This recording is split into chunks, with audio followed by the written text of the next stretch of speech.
Bom dia, boa tarde, boa noite, pessoal. Espero que vocês estejam bem. Nesta aula vamos falar sobre um caso especial dos movimentos retilíneos, movimento com aceleração constante. Então vamos relembrar. Aceleração é definida como a taxa de variação da velocidade pelo tempo. A unidade de medida no sistema internacional é o metros por segundo ou metros por segundo ao quadrado. É uma grandeza vetorial, né, que mede a mudança de velocidade, seja pelo aumento ou diminuição do seu valor numérico ou da sua orientação. Então é importante a gente lembrar, pessoal, que nos movimentos retilíneos, a aceleração assume valores positivos quando está no mesmo sentido do eixo adotado, e negativo quando no sentido oposto ao eixo. Então, quando a velocidade está no mesmo sentido da aceleração, a velocidade aumenta. Então, temos um movimento acelerado. Mas quando a velocidade é oposta ao sentido da aceleração, nós temos um movimento retardado, que é o movimento em que a velocidade diminui com o passar do tempo. Agora, vamos extrair algumas equações úteis para que a gente possa resolver problemas de movimentos retilíneos com aceleração constante. Vamos tomar aí como situação esse carro, que no instante de tempo igual a zero possui velocidade v0, e no instante t possui uma velocidade v. Tá? Vamos partir da definição de aceleração e integrar os dois membros da equação no tempo, tá? Só que a gente vai mudar a variável para t' para que possamos usar o t como limite de integração. Como a aceleração é constante, ela vai sair para fora da integral do lado esquerdo. Já no lado direito, a integral ela resulta na velocidade nos instantes t e t0. Tá?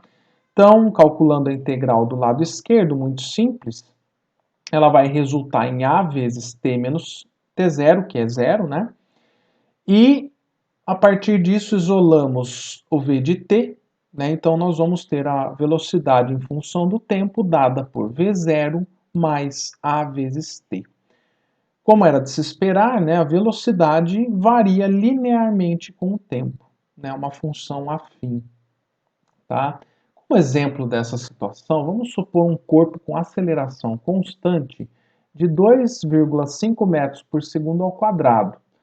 No instante de tempo zero, o corpo possui uma velocidade de 5 metros por segundo no sentido oposto ao eixo, e por isso ela toma o sinal negativo. O que vai acontecer com esse corpo com o passar do tempo? Por esse GIF a gente percebe que, passados 2 segundos, a sua velocidade diminui, né, até ele atingir a velocidade zero. Então ela se anula e após isso, a aceleração, né, agora faz com que a velocidade ela aumente com o passar do tempo. Tá? Então por isso ele inverte o sentido de movimento no instante de tempo igual a 2 segundos e posteriormente ele vai ter um movimento acelerado, como a gente discutiu anteriormente. Esse gráfico da animação, ela exibe uma função que cresce com o passar do tempo. Nos 2 primeiros segundos, eu tenho uma velocidade negativa, por conta de caminhar no sentido oposto, e a partir do tempo 2 segundos, eu tenho uma velocidade positiva, porque o homem caminha no sentido positivo do eixo x. E como é que a gente faz para calcular o deslocamento do móvel nesse tipo de movimento? Se tomarmos a integral da velocidade no tempo, nós calculamos o deslocamento, tá? Isso é equivalente a gente calcular a área abaixo da curva no gráfico VT, tá? Então, por isso esse gráfico está aí. Considerando, então, um móvel com velocidade v0 no instante de tempo igual a zero e velocidade v no instante t, basta a gente calcular a área do trapézio.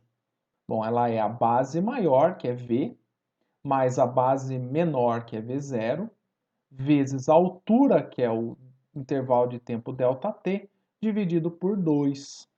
Quando a gente reescreve essa expressão, a gente percebe uma coisa, né? Inclusive comparando com a definição de velocidade média.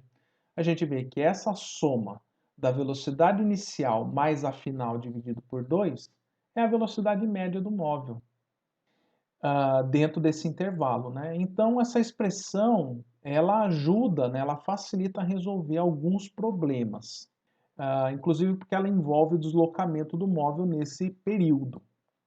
Mas, voltando então ao que a gente calculou, né? Então, a expressão aí da área, o que nós vamos fazer agora, eu quero achar a função horária da posição. Então, primeiro, vou pegar esse intervalo de tempo ΔT e vou abrir ele. Então, eu vou abrir, vai ficar t menos t0. E no lugar desse v que está em vermelho agora, eu vou substituir a função horária da velocidade que a gente obteve alguns slides atrás. Substituindo, né, eu vou ter essa nova expressão. Agora eu vou somar V0 com V0, vai dar 2V0, né? E vou multiplicar o tempo dentro desse parênteses, né? E aí nós vamos chegar em 2V0t mais AT quadrado dividido por 2. Dividindo cada um dos termos por 2, chegamos aí na expressão para o deslocamento, mas lembrando que ΔX é x menos x0, e substituindo aí, chegamos na função horária da posição, né? Então perceba que agora nós temos uma função de segundo grau, né? Que ela é dependente do tempo ao quadrado agora, tá? Então, como é que fica um gráfico desse tipo de movimento?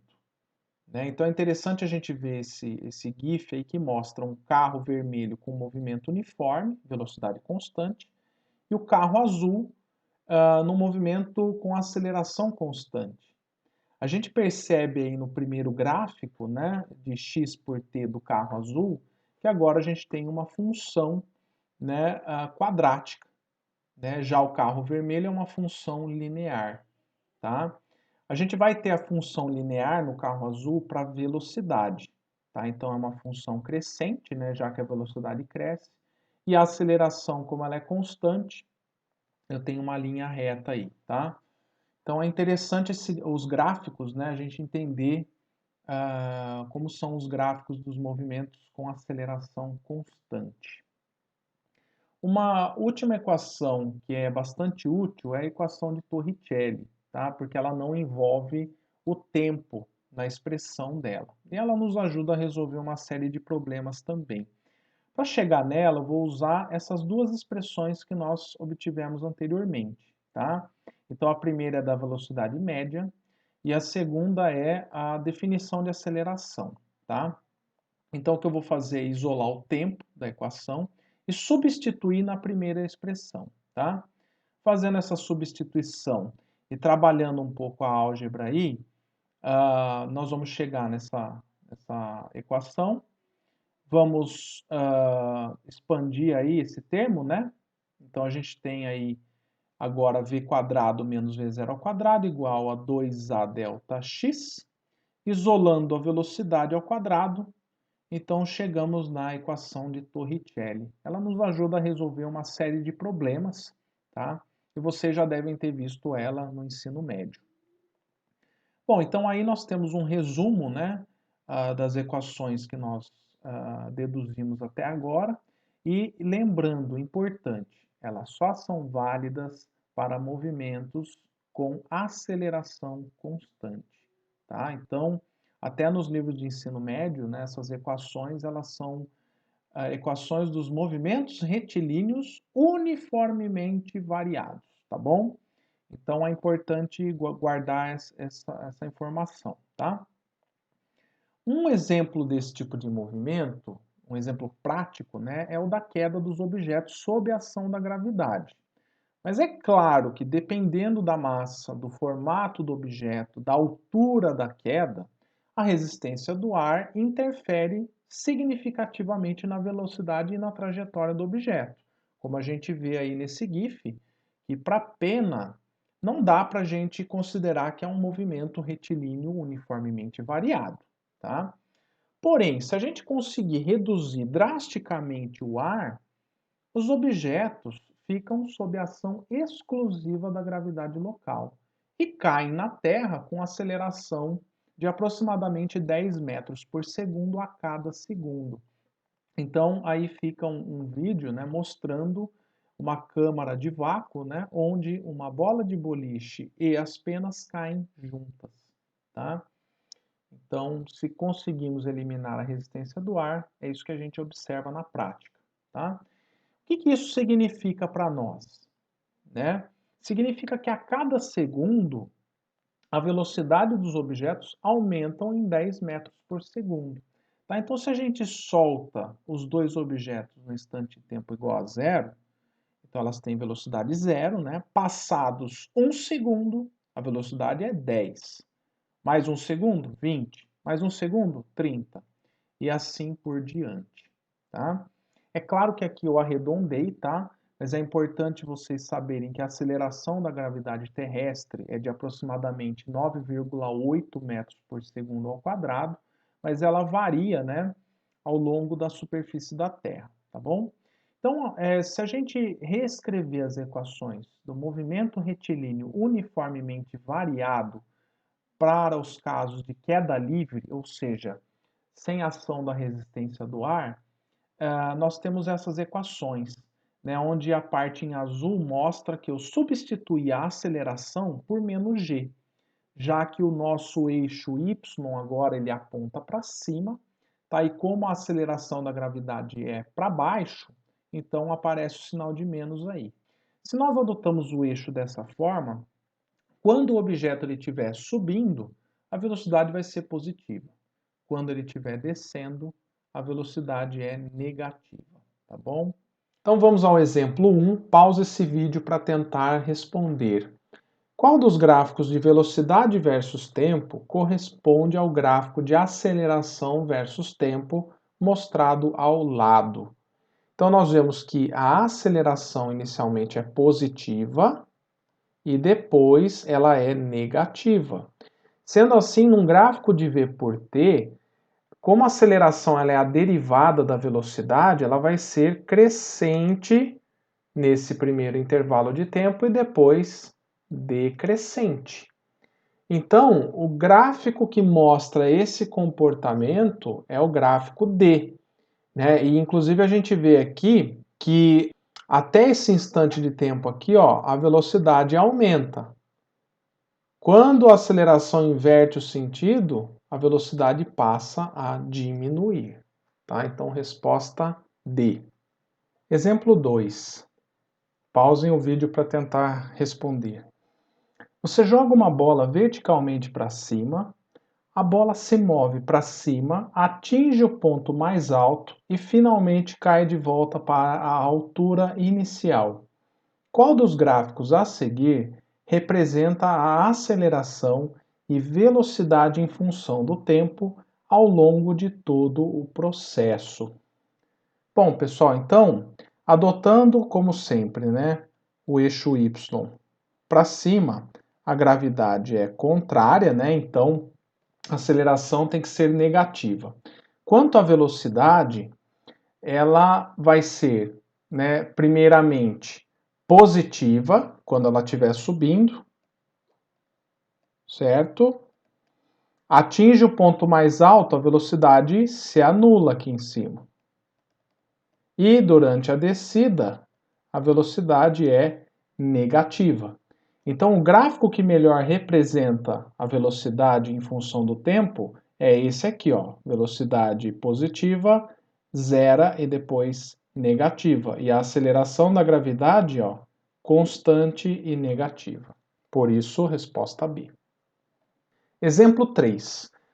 À medida que um avião se desloca pela pista para atingir a velocidade escalar de decolagem, ele é acelerado por seus motores a jato. Em um determinado voo, foi medida a aceleração produzida pelos motores antes da decolagem. Vemos que a aceleração varia ao longo do tempo, porém uma aceleração média de 4,3 metros por segundo ao quadrado durante os 18,4 segundos que o avião levou para decolar é uma boa aproximação. Usando essa aproximação e sabendo que o avião parte do repouso, determine a velocidade de decolagem do avião e a distância percorrida durante a decolagem. Então, como ele falou no texto, né, essas são as medidas experimentais da aceleração com o passar do tempo. Então, cada pontinho desse é uma medida que foi realizada. Então, o que ele fez? Na média, né, considerando que a aceleração média é essa linha verde aqui, ó. Então, ao invés de a gente tratar esse problema com uma aceleração variável, nós consideramos a aceleração média nesses 18,4 segundos. Sendo assim, para nós descobrirmos qual é a velocidade do avião no instante da decolagem, tratando ele como um MRUV, nós podemos então usar a expressão V igual a V0 mais A vezes T, já que a velocidade vai crescer linearmente com o tempo. Então a velocidade vai ser V0, que é 0, mais 4,3 segundos vezes metros por segundo ao quadrado, vezes 18,3 segundos. Então, fazendo essa continha aqui, a velocidade de decolagem é de 78,7 metros por segundo, tá? Se você multiplicar por 3,6, isso daria 283 quilômetros por hora, tá?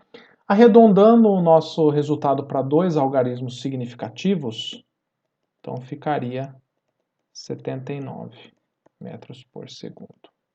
Já a distância, né, percorrida pelo avião durante a decolagem, nós vamos usar a função ΔX, que aí o x0 é arbitrário, qualquer um.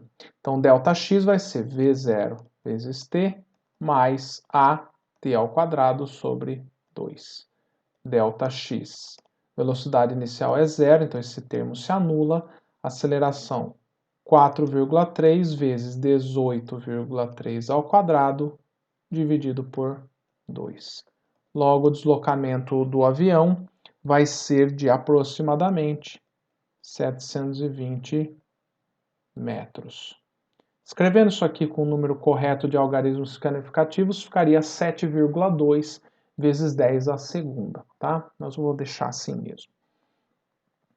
Exemplo 4.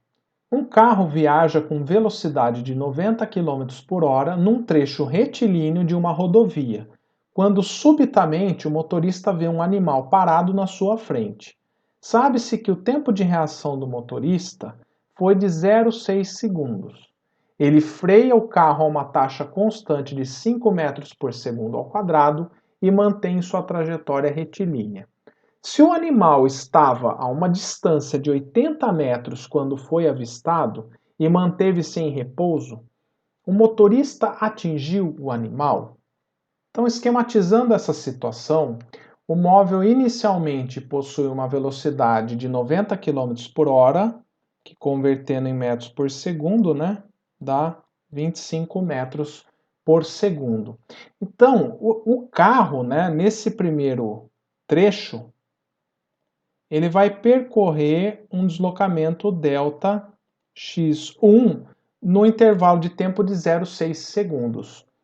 Passado mais um certo tempo, que eu não sei quanto, ele vai andar um ΔX2 até parar. Então a questão é, se ΔX1 mais ΔX2 for maior ou igual a 80, ele atinge o animal. Se for menor, ele não atinge o animal. No primeiro trecho, trata-se de um movimento uniforme. Então é mais fácil, né? ΔX1 pode ser calculado simplesmente fazendo o produto da velocidade pelo tempo. Então vou fazer aqui V0 vezes ΔT, ΔX1 vai ser 25 vezes 0,6 segundos.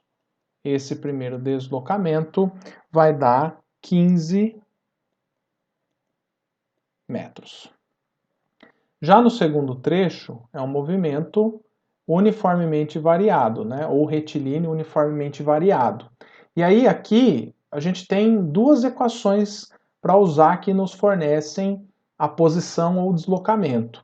Porém, como nós não temos informação sobre o tempo, vamos usar o Torricelli, né? Pelo menos tentar usar ela. Então aqui, ó, v ao quadrado, a velocidade final aqui, é a velocidade aqui inicial, mais 2a delta x2. Beleza, a velocidade final vai ser zero. A velocidade aqui nesse ponto, o v0, né? Então é 25 ao quadrado, mais 2 vezes a aceleração. Como a aceleração vai ser contra o sentido adotado, então por isso menos aqui, ó, menos 5 vezes delta x2. Então aqui vai dar menos 10x2, passa para lá, 10 delta x2 igual a 625, né? Então, dividindo por 10, 62,5 metros. Então, delta x total vai ser delta x1 mais delta x2. E isso aqui vai dar 77,5. Ufa! Não atingiu o animal. Tá? Então, essa é a resposta do exemplo 4. Exemplo 5. Um balão de ar quente está subindo a uma taxa de 12 metros por segundo e está a 80 metros acima do solo quando um tripulante deixa cair um pacote.